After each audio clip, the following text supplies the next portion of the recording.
Condemned, Criminal Origins.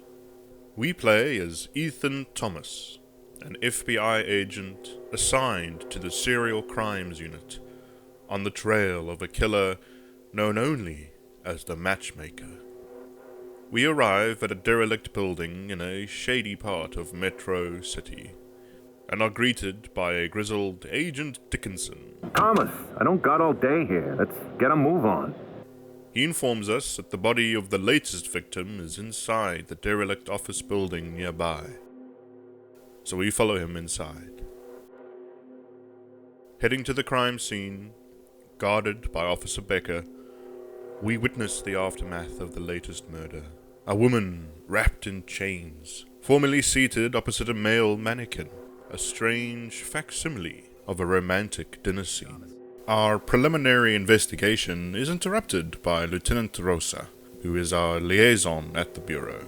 She gives us a brief tutorial on our magic detective tools, which allow us to send her crime scene data to analyze, as well as our renowned detective instincts, which make us aware when there's evidence nearby. As we find a right handprint on the victim's neck, missing the index finger, we are struck with a vision of the murderer, etching a mark into the mannequin's face. Whatever instincts Ethan has, they seem to be far more than mere intuition. Dickinson then suddenly smells cigarette smoke, and we move to investigate. Like a bloodhound going through nicotine withdrawal, he tracks the smell to an open window. He's right above us! Call for backup now. Secure that door. Thomas, check out the building and get these lights back on. Dickinson and Becker seem to be encountering some resistance. Addicts and vagrants acting overly aggressive. We are faced with one such individual ourselves, and he is dispatched appropriately. We make our way to the power box, and are struck by another vision.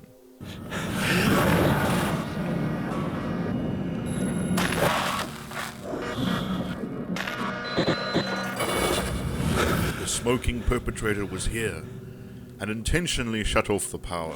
We find the power conduit and the filthy, filthy cigarette he was smoking. Not only is this man a killer, but he litters? Does this man's immorality know no bounds? Turning the power back on, we are struck backwards by the shock. And just our luck, here's the villain to steal our dropped pistol.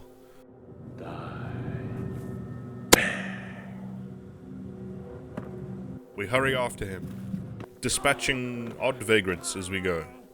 I seem to be trapped over here, and I believe the suspect has my gun. What?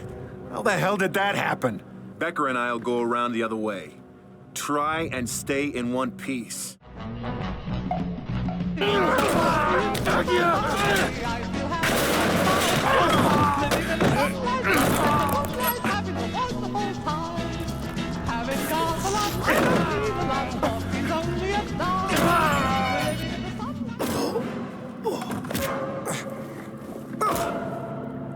How does it feel to be on this end of the gun? But listen, you bastard. Don't mess this up for us. We are both on the same path of righteousness. Thomas! And the path takes strange turns. Police! Drop the weapon now! What you say? That you only meant well, 'cause you did. What you say? That it's all for the best, 'cause it is.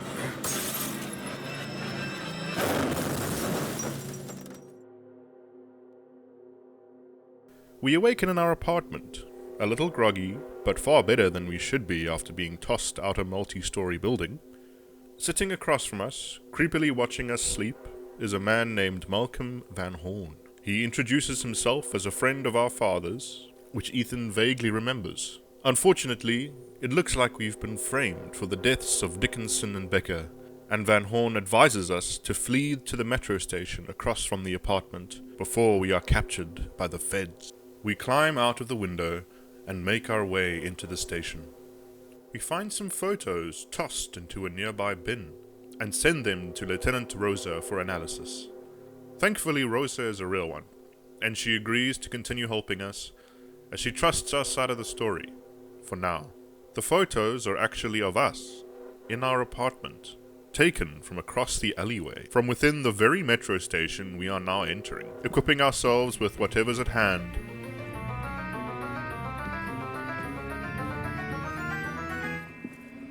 We move further into the station. Van Horn calls us, being awfully cryptic about our so-called instincts. They're a gift from, well, perhaps not from God. Remember, they can help you and others. Again, I must go. Be careful. Ethan follows a trail of photo-developing fluid to the shutterbug's lair, showing that not only has he been surveilling us, but wiretapping our calls too. We hear that Ethan has been struggling to find breaks in his cases recently, with a lot of them going cold for no apparent reason. We find a wall with a bunch of newspaper clippings, all related to cases we've worked on, with some of them crossed out with an X. Our investigation is interrupted by another hallucination, in which we beat the shit out of the villain from earlier. The hallucination ends, and he's actually there, momentarily just as confused as we are. We give chase, and watch as he runs down towards the metro lines.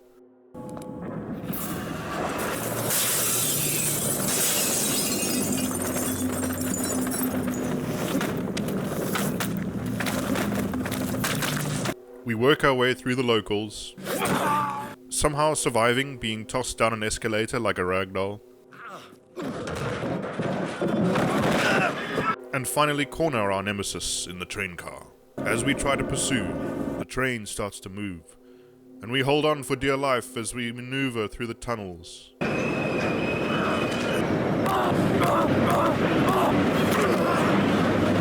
Before we realize we don't have a ticket, and so are forced to disembark.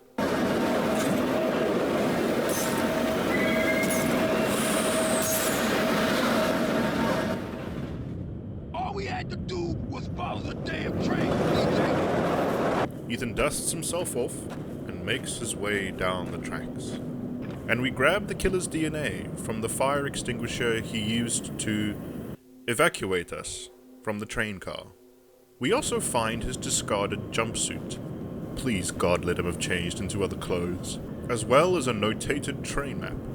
Pressure has been applied from a stylus highlighting 2 scheduled routes, both originating from Central Metro Station. This is his hub, so he goes to both locations regularly. I've also determined DNA from the sweat sample in the train matches DNA from the cigarette butt. The guy you're following is the guy who killed the 2 policemen. The matchmaker. At least, I think so. We eventually come across a maintenance station, assumedly used by our killer, which contains multiple old train cars and their blueprints, with certain compartments circled in red. Naturally, we gotta check it out.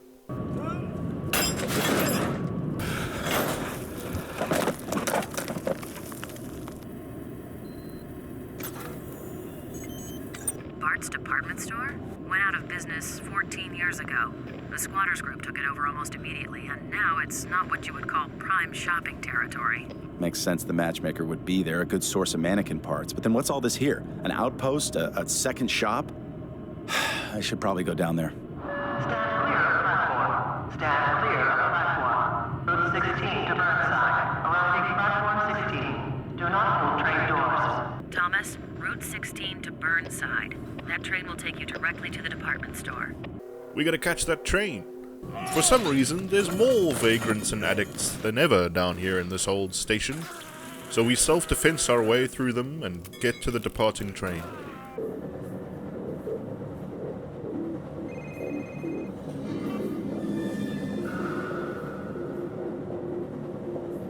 Yeah. Thomas, it's F.E.A.R. Running from the Bureau will do no good. You know we'll find you eventually. Look, I understand. The caseload became too much. You weren't solving cases like you used to. You're talented, high-strung. You snapped. It happens sometimes. Look, I did not snap. Someone else killed those policemen. It looks like it might have been the matchmaker. With your gun? That seems unlikely, doesn't it? We have psychiatric staff that can help you sort things out. With all due respect, I don't need a shrink.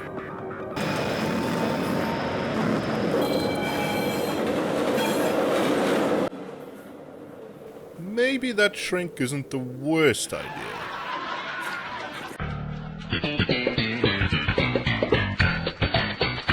Regardless, we're now at the abandoned department store those mannequin arms came from. That sign can't stop me because I can't read. It seems like the local squatter population doesn't like you infringing on their turf. They must be hogging all the good deals. Ethan moves further into the dilapidated storefront in search of a 2-for-1 bargain. Wait, was that a guy? We finally arrive at the back of the store and come across a handprint, left index finger missing. It must be the matchmaker. There is a twist, however. The print you got from the tape recorder at the metro station isn't on this hand. I don't get it. What does that mean? I'm not sure. I'm just saying that the print from the tape recorder wasn't made by the same hand.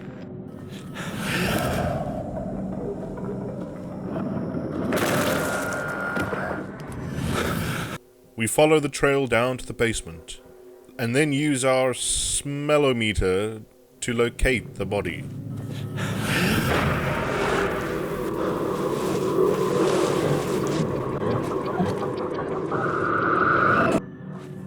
It's the matchmaker. Dead.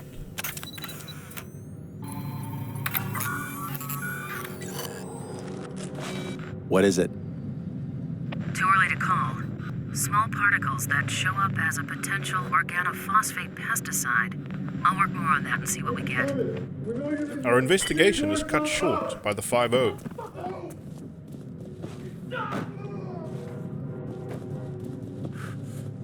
They found us.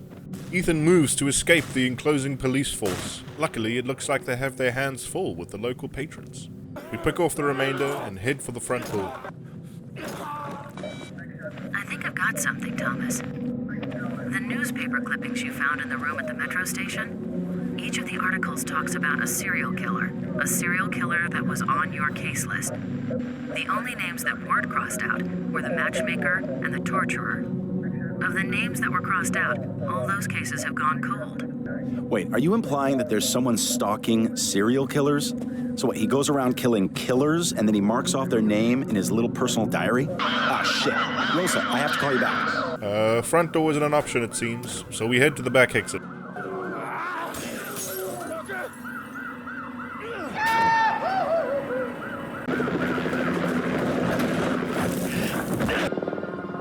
Yeah.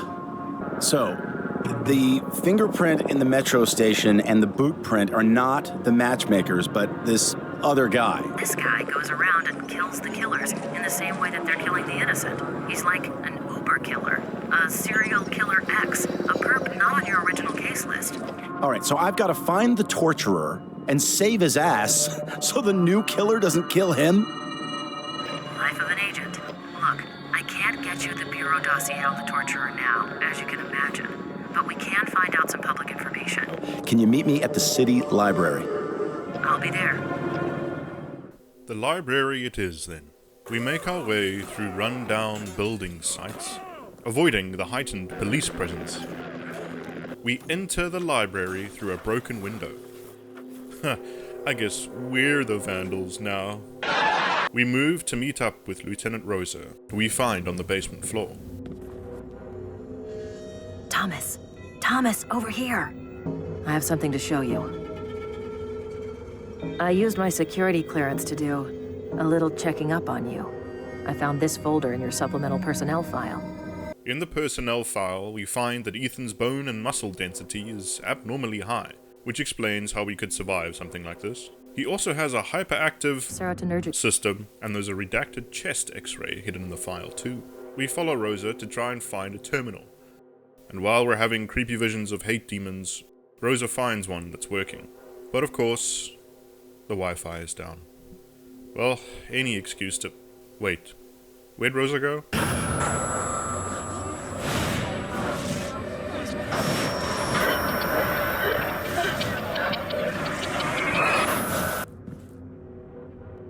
Guess this is a rescue mission now. Oh, is that a dead bird? Yoink! We find Rosa's phone, and what seems to be blood droplets on the ground. Let's hope that's our assailant's blood, and not Rosa's. We arrive at the server room, and note that the only place that has a working connection is the rare books cage. It's currently being used, so that's either our assailant or Rosa who managed to escape. Either way, we need to head there.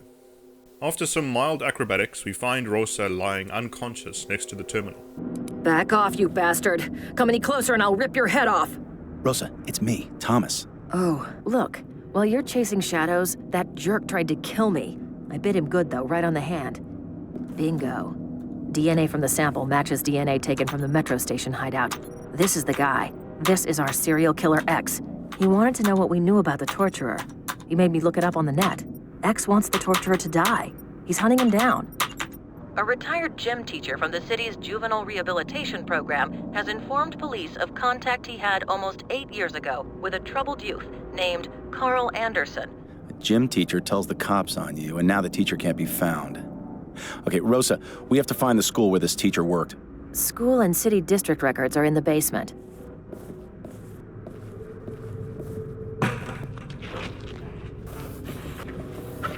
We follow Rosa to the part of the basement that was damaged by the fire. The damage looks pretty extensive. It's impressive that the structure wasn't compromised at all.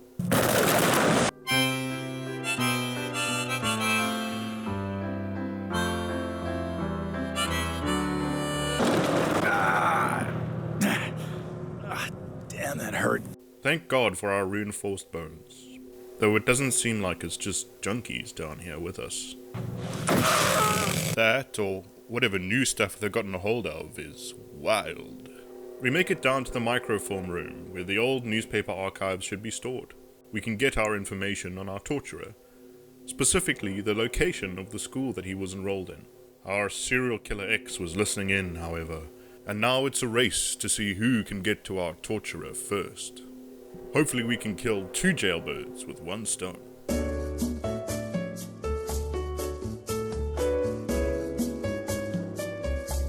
Our subsequent casing of the school is interrupted by Van Horn, who's definitely totally not stalking us.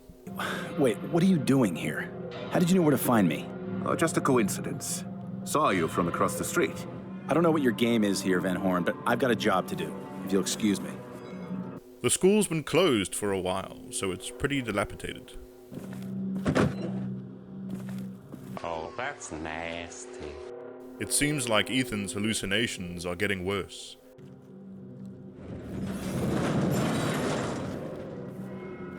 And the creepy shamblers from the library are here too.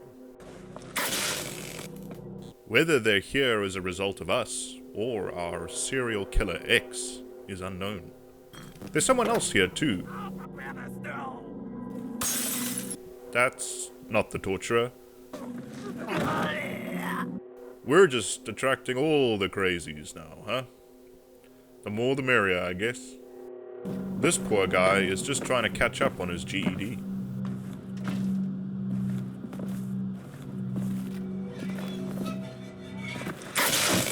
These loose lips belong to our gym teacher Whistleblower, so I'm not holding out too much hope for his well-being.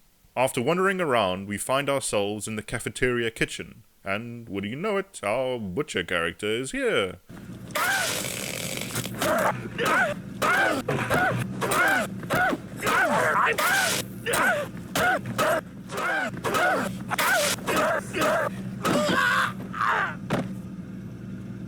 Moving on, we find some more blood, which belongs to our gym teacher. The trail just ends at a bank of lockers. Thomas, have you looked inside? I believe you found Mr. Tibbetts. Image seems to match personnel file.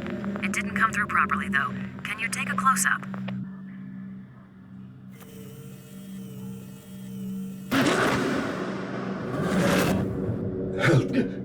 Help me.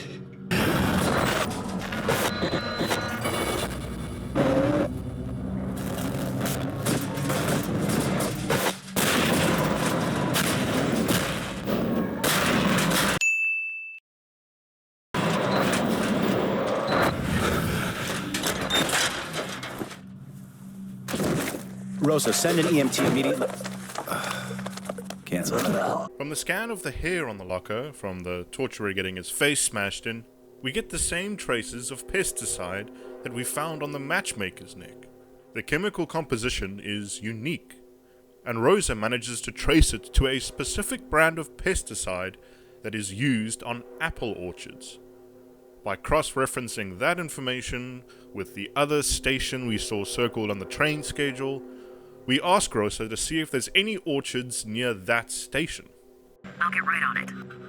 She gets on that, while we busy ourselves fighting demons in a drained swimming pool. Whatever is causing these visions is getting more and more powerful.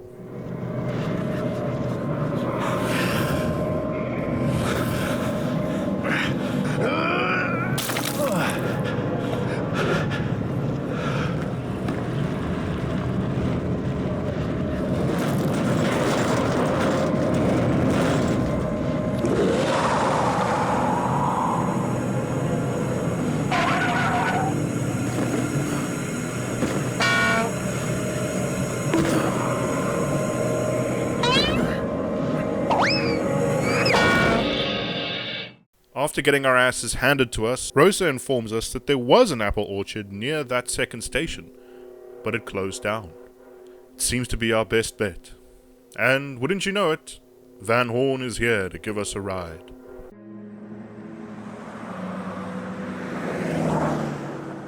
So why are you in on this? I have a sense of responsibility. I needed to help. Help? You mean with my investigation? Yes, among other things. I would stay away from the Bureau as long as I could. It's not like I have much choice, since they still think I killed those 2 officers. Their deaths were unfortunate, but maybe it's best this way. Best? You seem to know a lot more about what's happening than you're letting on.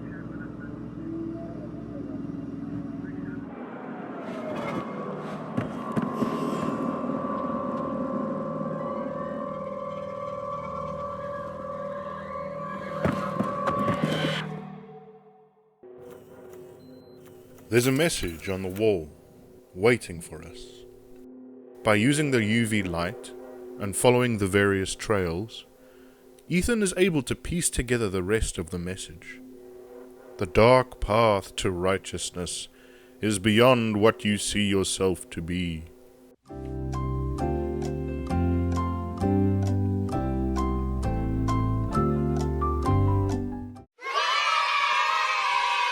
Here we find another of serial killer X's hideouts, and on the table, newspaper clippings discussing Ethan's cases, as well as internal bureau newsletters discussing his career progress.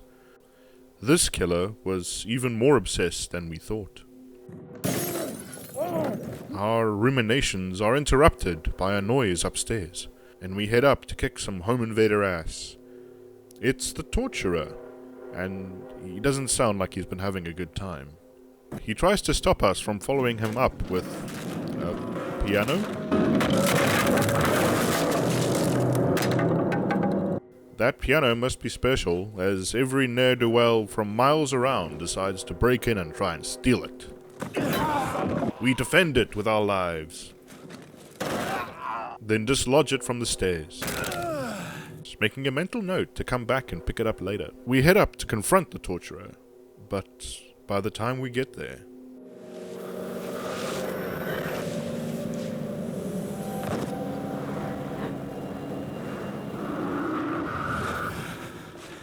after confirming that it is in fact him, Rosa is cut off by the Bureau. Your lab access is terminated as of now. Taxpayers wouldn't like you using resources when you're officially on suspension. We hear serial killer X downstairs, so we do the only possible thing we can do. Mr. Torturer, don't you want to know what it feels like? We're not even half done. Carl, you know how this will end.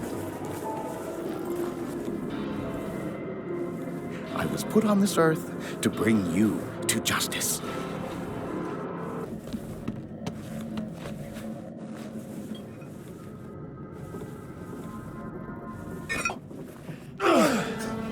shouldn't have come here. We play a little game of cat and mouse with our killer.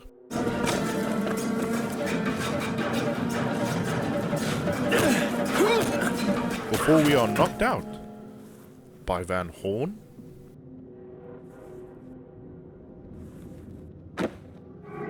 Leland! Nephew, please listen to me. I am here to help. You are not yourself. You are not in your right mind.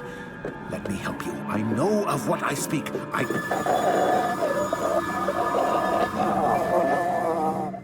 We awaken in the barn, being monologued at by serial killer X, who we now know is named Leland.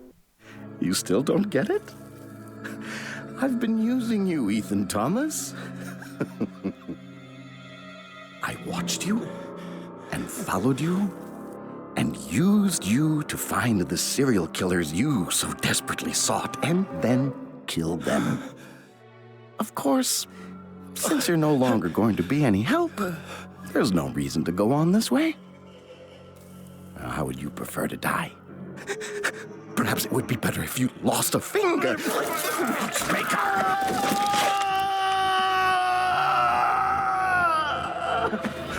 Quickly! Find and destroy it. It has caused all this madness. Go! Kill it! Now!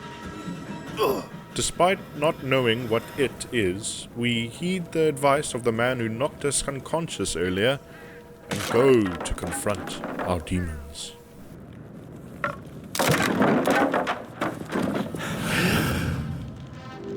You belong to us, Ethan.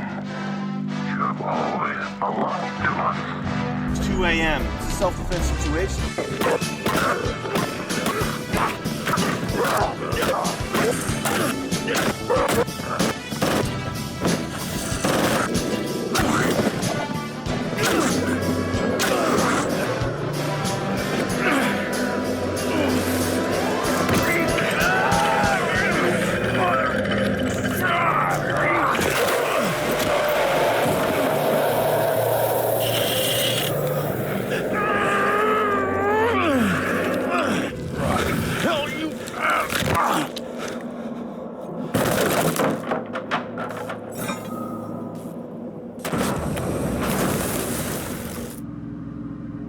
I can never go back, can I?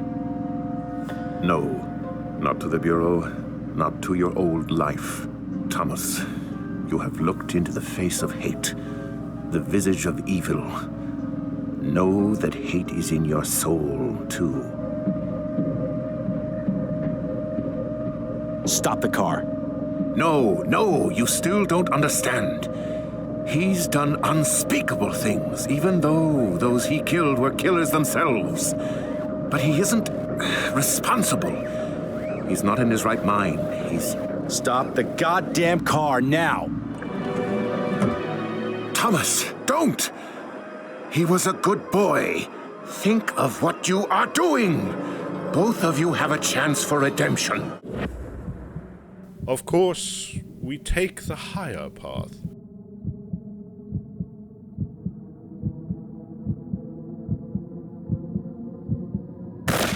Just kidding.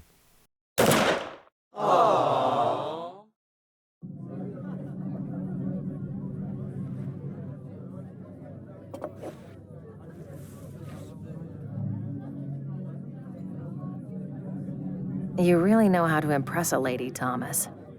Around here, people keep to themselves. Why the lay low routine? I've been cleared of the murders, but my suspension has got me thinking. I guess I don't know who to trust anymore. You said you found something interesting? A cult seems to be behind all this. We can tie them to the deaths of the serial killers investigated by your department. A cult? The man responsible was Leland Van Horn. The results suggest Leland may not have been working alone. Do you know anything about this? Who these people are? Are you affiliated with them in any way? Rosa, can I trust you?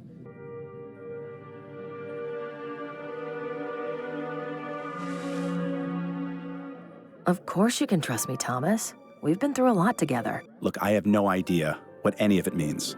Something weird, something unexplainable happened during my investigation, but truthfully, the questions you ask, I can't answer. I'm sorry, Rosa. I'm sorry too, Thomas. I really am. Take care of yourself.